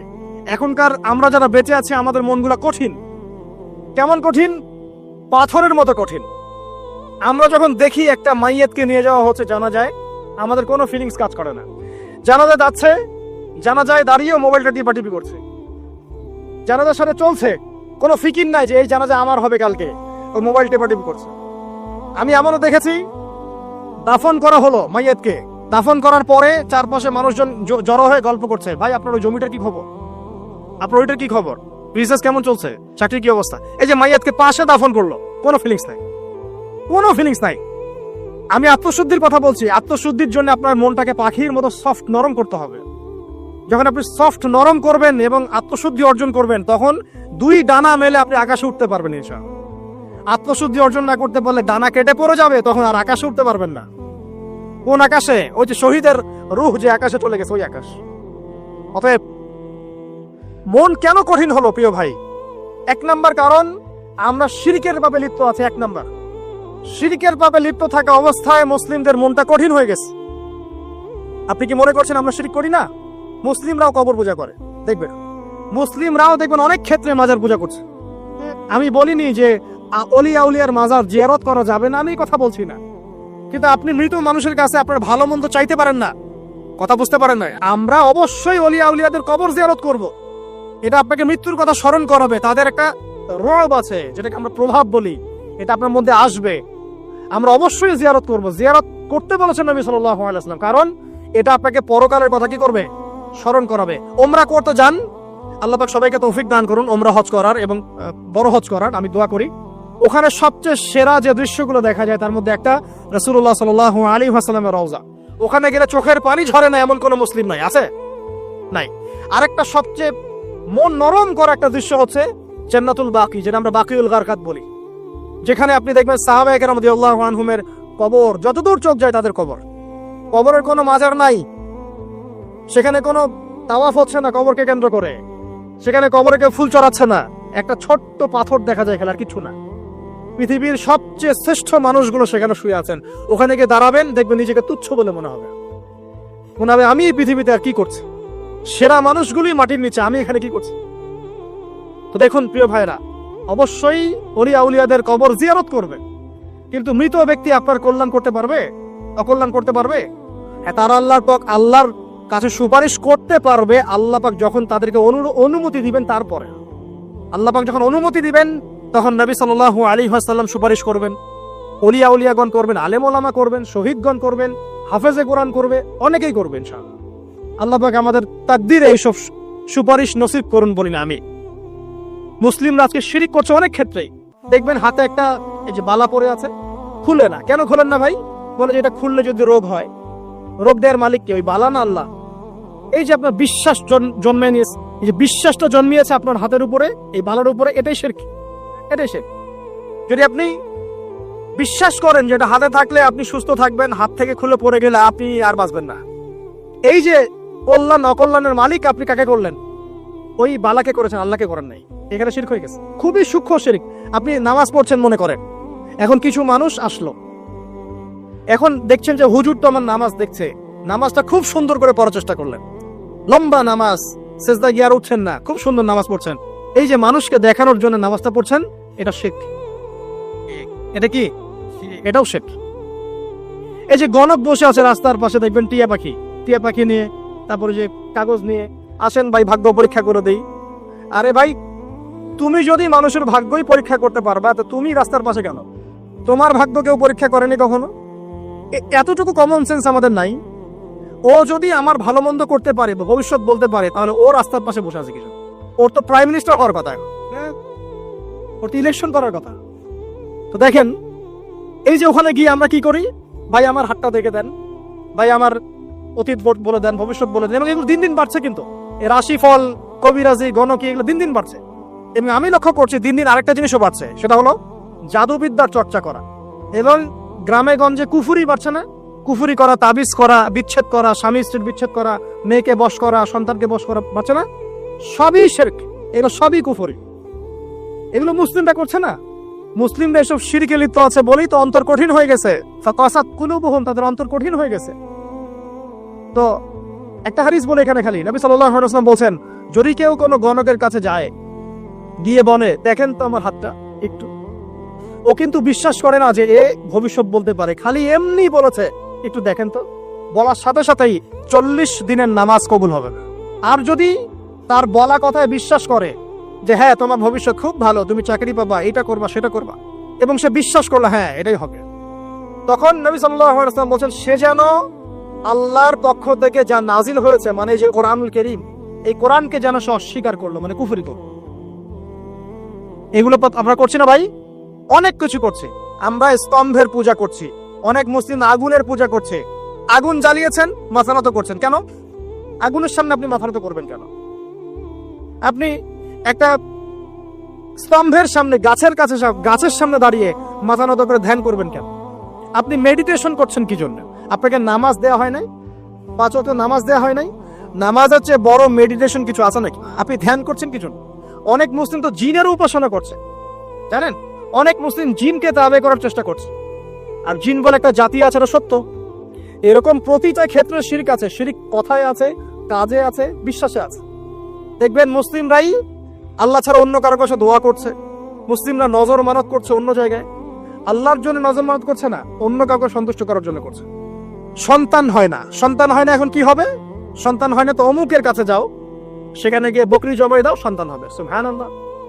তো এই পদ্ধতি ইব্রাহিম আলাইহিস সালামের জানা ছিল না? শেষ বয়সে তিনি বলছেন রব্বি হাবলি মিনাস সালিহিন। আপনি দোয়া করতে পারেন না? সন্তান হবে না কেন? আল্লাহ পাক তাকদিরে লিখে রাখলেন, অবশ্যই হবে। আর আল্লাহ পাক তাকদিরে না লিখলে কিভাবে হবে? তাকদিরে যে ব্যক্তি বিশ্বাস করে না, সে ব্যক্তি হতাশ হয়। যা কিছু হচ্ছে আমাদের জীবনে সবই তাকদির, এর বাইরে একটা মানুষও যেতে পারবে না। প্রিয় ভাইরা, কথায়, কাজে এবং চিন্তায় আমরা অনেক শিরিক করছি। শিরিকের কারণে আমাদের অন্তর কঠিন হয়ে গেছে। আরো কেন কঠিন হচ্ছে? বেদাত। আমল করছেন নবীর সুন্নত মারার জায়গায় অন্য কিছু আপনি করছেন। এমন এমন কিছু আমল করছেন যেগুলোর সাথে রাসূলের সুন্নতের কোনো সম্পর্ক নাই এবং সাহাবীদের সুন্নতেরও কোনো সম্পর্ক নেই। এই ক্ষেত্রে গিয়ে আপনি বেদাত করছেন, বেদাত করে অন্তর কঠিন হয়ে যাচ্ছে। অন্তর কঠিন হওয়ার একটা বড় কারণ হচ্ছে হারাম রিজিক। যখন আপনি হারাম রিজিকে যাচ্ছেন, সুদ, ঘুষ, আপনার দুর্নীতি, আপনার এই যে অন্যের সম্পদ আত্মসাৎ হয়ে যাচ্ছে। আমি কি বুঝাতে পারছি না? হারাম রিজিক যখন আপনার শরীরে ঢুকছে, অন্তরটা শক্ত হয়ে যাচ্ছে। একটা হাদিস যথেষ্ট। আল্লাহ রাসূল বলেছেন ইন্নাল্লাহা তাইয়্যিব লা ইকবালু ইল্লা তাইয়্যিব। আল্লাহ পাক পবিত্র সত্তা, তিনি পবিত্র ছাড়া কবুল করেন না। আপনি 10টা হজ করে আসেন, চুরির টাকা দিয়ে, ডাকাতির টাকা দিয়ে, আত্মসাতের টাকা দিয়ে, দুর্নীতির টাকা দিয়ে, যদি কবুল হয় তাহলে কোরআন সুন্নাহ মিথ্যা হয়ে যাবে। নাউযুবিল্লাহ। কথা কি বুঝতে পারছেন না? আল্লাহ রাব্বুল আলামিন বলছেন আল্লাহ পাক পবিত্র ছাড়া কবুল করেন না। হারাম রিজিক দিয়ে ইবাদত কবুল হয় না। আমরা ওই যে রংপুর অঞ্চলে একবার ওই যে হারাগাছ একটা অঞ্চল আছে না, সেখানে গিয়েছিলাম। সেখানে মাশাআল্লাহ আবার বিড়ির অনেক ফ্যাক্টরি আছে। কিসের? বিড়ি তো হালাল নাকি? তামাক তো হালাল নাকি? তো সেখানে বিড়ি ফ্যাক্টরির অনেক মালিক আছে এবং তারা মসজিদ কমিটির অনেক দায়িত্বপ্রাপ্ত আছে। মুসলিমদের গায়রত তো এখন নাই, মুসলিম এদেরকে আবার মসজিদ কমিটির সদস্য বানিয়েছে। তো এখন মসজিদ কমিটিতে এসে তার প্রভাবে ইমাম সাহেব টিকতে পারে না। দুইজন বলে নামাজের পর হাত তুলে দোয়া করতে হবে, দুইজন বলে করা যাবে না। ঠিক আছে? এই নিয়ে ক্যাচাল। এই ক্যাচাল হতে হতে দেখা গেল এক পর্যায়ে মারামারি পর্যন্ত হয়েছে। মসজিদ ভাগত হয়েছে, মারামারিও হয়েছে। তো সেখানে আমাকে দাওয়াত করেছিল যে ওয়াজ করার জন্য, দোয়া করার কথা বলছে। তাই আমি বললাম দোয়া করে লাভ কি? দোয়া করলেই বাকি, না করলেই বাকি, রিজিকটাই তো হারাম। আপনি তো তামাকের টাকা খাচ্ছেন, তামাক। আপনি মাদকের টাকা খাচ্ছেন, এটা কি হালাল না হারাম? তো হারাম টাকা দিয়ে হাত তুলে দোয়া করলেই কি না করলেই কি, দোয়া তো উঠছে না উপরে। আগে হারাম রিজিক ছাড়েন, তারপর দোয়া করুন। তো রিজিক হারাম হওয়ার কারণে আমাদের কি হচ্ছে, অন্তরটা কি হচ্ছে ভাই, কঠিন হচ্ছে। ওই পাখির মতো আর মুক্ত আকাশ উঠতে পারবে না।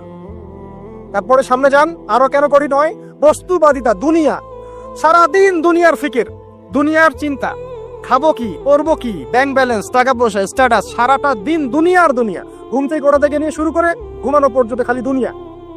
যারা দুনিয়ার নেশায় মত্ত হয়ে আছে, এদের অন্তরটা কঠিন হয়ে যায়। এই অন্তরটা পাখির মতো হতে পারবে না।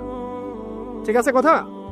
যারা দুনিয়ার নেশায় মত্ত হয়ে আছেন, এই অন্তরটা কঠিন হয়ে যাবে, পাখির মতো হতে পারবে না। তারপর কি, আরো সামনে যান, দিনই জ্ঞান চর্চা না করা অন্তর কঠিন হওয়ার কারণ। আর কি কারণ, পাপ করা, পাপ। যত বেশি আপনি পাপ করবেন, যত বেশি পর্ন দেখবেন, যত বেশি মাদক খাবেন, যত বেশি জুয়া খেলবেন, যত বেশি অহেতুক সময় নষ্ট করবেন, যত বেশি আপনি অন্যের ক্ষতি করবেন, ঠিক আছে, নিরপরাধ মানুষের উপর নির্যাতন করবেন, যত বেশি আপনি পাপ করবেন, পাপ, এই পাপ করতে করতে করতে মানুষের অন্তর কঠিন হয়ে যায়। ইবনুল কাইয়্যিম রাহিমাহুল্লাহ বলেছেন যে পাপ করতে থাকলে মানুষের অন্তর কঠিন হয়ে যেতে থাকে, এবং ইস্তেগফার আর জিকির করলে গিয়ে মানুষের অন্তর আবার নরম হতে থাকে। পাপের উপর পাপ করতে থাকলে মানুষের অন্তর কঠিন হতে থাকে। এ বিষয়ে রাসূলুল্লাহ সাল্লাল্লাহু আলাইহি ওয়াসাল্লাম বলেছেন, যখন মানুষ একটা পাপ করে কলবের মধ্যে একটা কালো দাগ পড়ে যায়, যখন আরো একটা পাপ করে আরেকটা কালো দাগ পড়ে যায়। এভাবে যখন পাপ করতেই থাকে তখন পুরো কলবটাই কালিমা পূর্ণ হয়ে যায়। এই অবস্থায় যদি সে তওবা করে, আল্লাহ পাক মাফ করে দিবেন। যদি এই অবস্থায় তার মৃত্যু হয়ে যায়, তার আত্মাটা থেকে দুর্গন্ধ বের হতে থাকে, যে আত্মাটা কবজ করতে পর্যন্ত মালাকুল মউত মানে ঘৃণা পোষণ করে। কথা কি বুঝতে পারছেন? যখন অন্তর পাপ করতে করতে কলুষিত হয়ে যাবে, ওয়াকাদ খাবা মান দাসাহা, যখন পাপ করতে করতে অন্তর কলুষিত হয়ে যাবে, তখন আপনার এই মালাকুল মউত পর্যন্ত ওই আত্মাটাকে বের করার সময় ঘৃণা করবে, দুর্গন্ধযুক্ত। আল্লাহ পাক আমাদেরকে পাপ থেকে বাঁচিয়ে রাখুন। আমি এরকম কিছু কাজ আছে, বস্তুবাদিতা, শিরক, বেদাত, হারাম রিজিক, সারাদিন দুনিয়ার ফিকির নিয়ে থাকা, ঠিক আছে, অন্যের ক্ষতি করা, পাপ কন্টিনিউয়াসলি করতে থাকা, এবং দিন ছেড়ে দেওয়া, দিনের এলম ছেড়ে দেওয়া, আল্লাহ পাকের আনুগত্য ছেড়ে দেওয়া, এই কাজগুলো করতে থাকলে মানুষের অন্তর কি হয়, কঠিন হয়ে যায়। এখন সলিউশন কি বলেন? 5 মিনিটে আমি সলিউশন বলছি, কেমন করে আপনি এটাকে নরম করবেন আর পরিশুদ্ধতা অর্জন করবেন এবং ওই পাখির মতো মুক্ত আকাশে উড়বেন। কিভাবে বলবো? 1 নাম্বার, অবশ্যই শিরক ত্যাগ করতে হবে। কি করতে হবে? শিরক ত্যাগ করতে হবে। আল্লাহ পাকের তাওহীদের উপর থাকতে হবে। আল্লাহ পাক তৌফিক দান করুন। লং কিছু বলার সময় নেই আমার হাতে, একটা বই বলছি, কিতাবুত তাওহীদ। কি নাম? কিতাবুত তাওহীদ। এই বইটা অনেক ভার্সন বাজারে বের হয়েছে, কিনে দেখবেন শিরক কত প্রকার, কি তাওহীদ কাকে বলে, কত প্রকার কি। যেটা বুঝবেন না, মাদ্রাসা চলে যাবেন, আলেম ওলামার কাছে গিয়ে জিজ্ঞাসা করুন, হুজুর এটা বুঝি নাই। ঠিক আছে? 1 নাম্বার, শিরক ত্যাগ করতে হবে। 2 নাম্বার, আপনাকে তাওহীদে থাকতে হবে। এটা এক, অন্তর নরম করার কথা বলছি। 2 নাম্বার, সুন্নতের উপর আমল করতে হবে। ওই যে পাখির কথা বললাম, যে সকালবেলা বের হয় আর সন্ধ্যাবেলা কি করে, বাসায় ফেরে, খালি পেটে বের হয়, ভরা পেটে বাসায় ফেরে। তার মানে আমাদেরকেও সকাল সন্ধ্যাটা কাটাতে হবে নবী সাল্লাল্লাহু আলাইহি ওয়াসাল্লামের সুন্নত অনুযায়ী। যখন তিনি ঘুমাতেন তখন ঘুমাবেন, যখন উঠতেন তখন উঠবে, বাকি কাজ যেমন করে করতেন তেমন করে করবে, তখন অন্তর ইনশাআল্লাহ নরম হয়ে যাবে। ঠিক আছে ভাই? 2। 3 নাম্বার, 5 ওয়াক্ত নামাজ জামাতে। নামাজ আপনাকে যে কোনো পাপ থেকে বাঁচাবে ইনশাআল্লাহ। ভাই জেনা করছেন, নামাজ পড়েন, তাও তওবা করে নামাজ পড়েন। আপনি হারাম অ্যাফেয়ার্স আছেন, হতাশ হয়েন না, নামাজ পড়েন। গুনাহ ছাড়তে পারছেন না, নামাজ পড়েন। সুদ খাচ্ছেন, নামাজ পড়েন। আপনি পতিতালয়ে গিয়েছেন, নামাজ পড়েন। বেপরদা চলছেন, তাও নামাজ পড়েন। আপনি অন্যের হক নষ্ট করেছেন, তাও নামাজ পড়েন। যে পাপই করেছেন, নামাজটা পড়েন। নামাজ আপনাকে সমস্ত পাপ থেকে বাঁচিয়ে রাখবে ইনশাআল্লাহ। আস্তে আস্তে ইনশাআল্লাহ দেখবেন সব পাপ থেকে আপনি দূরে চলে আসছেন ইনশাআল্লাহ তাআলা।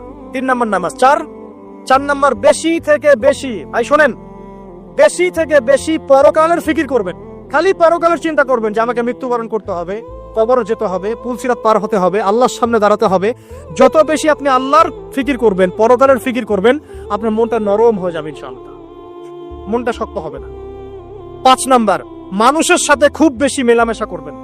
মানুষের সাথে খুব বেশি মেলামেশা করলে ইবনুল কাইয়্যিম রাহিমাহুল্লাহ বলেছেন অন্তর কঠিন হয়ে যাবে। কারণ মানুষ আপনাকে গীবত করাবে, হ্যাঁ, মানুষ খারাপ কাজে নিয়ে যাবে, বেফাস কথাবার্তা বলবেন, হয়তো বেফাস কাজ করবেন, ফুজুল কি বাদ করবেন। এগুলো করতে গিয়ে আপনি দেখবেন অন্তর কঠিন হয়ে গেছে। এত বেশি মানুষের সাথে মেলামেশার দরকার নাই, প্রয়োজন যতটুকু অতটুকু করবে। ঠিক আছে, আল্লাহ পাক তৌফিক দান করুন, আমিন।